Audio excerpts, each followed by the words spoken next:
নমস্কার, আমি অ্যাস্ট্রোলজার মনীষা শাস্ত্রী বলছি। এই পৃথিবীতে কিন্তু সবাই চায় একটু সুখে শান্তিতে থাকতে, কিন্তু বেশিরভাগ মানুষের ক্ষেত্রেই কিন্তু সম্ভব হয় না।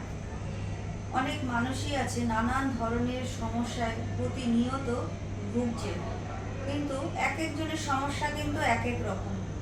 কারোর সন্তান নিয়ে সমস্যা, সন্তান পড়াশোনা করছে না, বা সন্তান ভীষণভাবে অবাধ্য, সন্তান বন্ধুদের সাথে ভীষণভাবে অসৎ সঙ্গে জড়িয়ে যাচ্ছে বা নেশার জগতে চলে যাচ্ছে, এক রকমের সমস্যা। কারোর সমস্যা সন্তান হচ্ছেই না, সেই নিয়ে সমস্যা। কারোর বিজনেস চলতে চলতে হয়তো হঠাৎ করে সমস্যা চলে আসছে, সেখানে তার কাস্টমার আসছে না, বা কারোর কর্মস্থলে প্রমোশন হচ্ছে না। তা অনেক সময় দেখা যায় যে কারোর হয়তো বিয়ে হলো, বিয়ে হচ্ছে না, এক রকমের সমস্যা। বিয়ে হয়ে যাওয়ার পরও দাম্পত্য সমস্যা দেখা যাচ্ছে। তার সমস্যা কিন্তু এক একজন মানুষের ক্ষেত্রে এক এক রকম।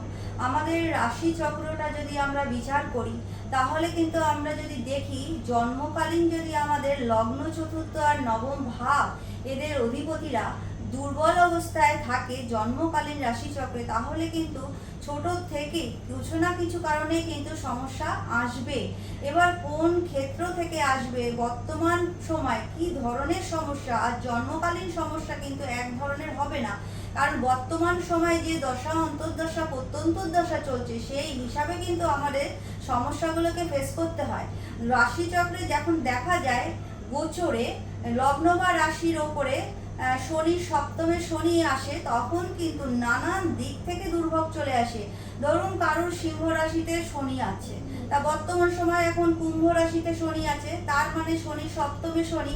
এখানে দাঁড়িয়ে দেখতে হবে বর্তমান সময় কিন্তু নানান দিক থেকে সমস্যা চলে আসবে। আবার অনেক সময় এটাও দেখা যায় যে রাহু আর কেতু বর্তমান জন্মকালীন রাশিচক্রে যেখানে ছিল, আবার বর্তমান গোচরে যদি সেই রাশির ওপরে রাহুর ওপরে রাহু আসে বা কেতুর ওপরে কেতু সঞ্চার করে গোচরে, তাহলেও কিন্তু নানান ধরনের ঝামেলা, ঝঞ্ঝাট, অশান্তি ভোগ করতে হয়। তাহলে সময় এখন কেমন যাবে, তাহলে সেইটা কিন্তু জানতে গেলে যদি আপনাদের সঠিক রাশি জানতে হয়, লগ্ন জানতে হয়, তাহলে কিন্তু সঠিক ডেট অফ বার্থটাই লাগবে, সঠিক ডেট অফ বার্থ আর সঠিক টাইম অফ বার্থটাই লাগবে। তাহলে কিন্তু আপনারা অবশ্যই জেনে নিতে পারবেন আপনাদের রাশিচক্রের সমস্যাগুলো কখন কিভাবে প্রবলেম অনেক বেশি আকারের হতে পারে, বা প্রবলেমগুলো থেকে কিভাবে আপনারা বেরিয়ে আসতে পারবেন।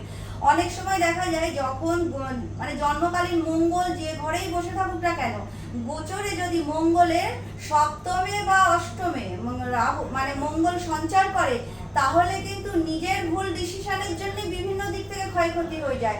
সেই সময় কিন্তু মানুষের উত্তেজিত ব্রেন হয়ে যায়, মানুষ নানান রকম ঝামেলায় জড়িয়ে পড়ে, বা কারোর কারণে ঝামেলায় জড়িয়ে পড়ে, বা সেই ক্ষেত্রে তার যে ডিসিশনটা হয় সেক্ষেত্রে কিন্তু নিজের ভুলের জন্যই সমস্যায় পড়তে হয়।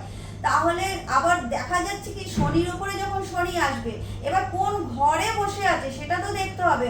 12টা যে ভাব আছে, ভাবগুলো জানতে হবে কোন ভাবের ওপরে দিয়ে সমস্যা।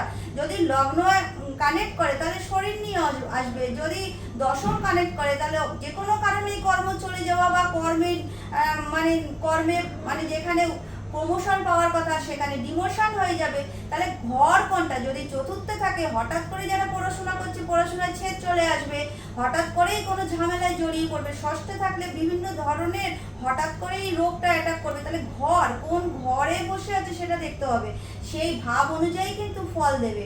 তার সমস্যা বিভিন্ন ধরনের হতে পারে, শুধু জানতে হবে আপনাদের সময়টা কেমন যাচ্ছে, বা আগামী সময়টা কিভাবে আপনারা চলবে। সমস্যা থাকলে সমাধান তো বের করতেই হবে। সেক্ষেত্রে আপনারা একটা উপায় করতে পারেন, একটা হলুদ কাপড়ের মধ্যে যা নেবেন সব 100 গ্রাম করে নেবেন। সেখানে 100 গ্রাম নেবেন কালো বিউলির ডাল, 100 গ্রাম নেবেন ছোলার ডাল, 100 গ্রাম নেবেন ঘি, 100 গ্রাম চিনি, 100 গ্রাম আটা। এইগুলো নিয়ে একটা গিট মারবেন, মেটে মাথার ওপর দিয়ে আপনারা 7 বার ক্লকওয়াইজ ঘোরাবেন। ঘুরিয়ে এটাকে আপনারা যে কোনো ধর্মস্থানে বৃহস্পতিবার দিয়ে আসবেন। আপনাদের সমস্যা বুঝে আপনাদের করতে হবে। কারোর 3টে করার পরেই ভালো থাকতে পারেন, কারোর 21টা করতে হতে পারে, কারোর 12টা করতে হতে পারে, করে যাবেন। এইগুলো যদি করতে পারেন নিশ্চয়ই নেগেটিভ প্রভাব থেকে আপনারা যে সমস্যায় ভুগছেন সেখান থেকে ভালো থাকবেন।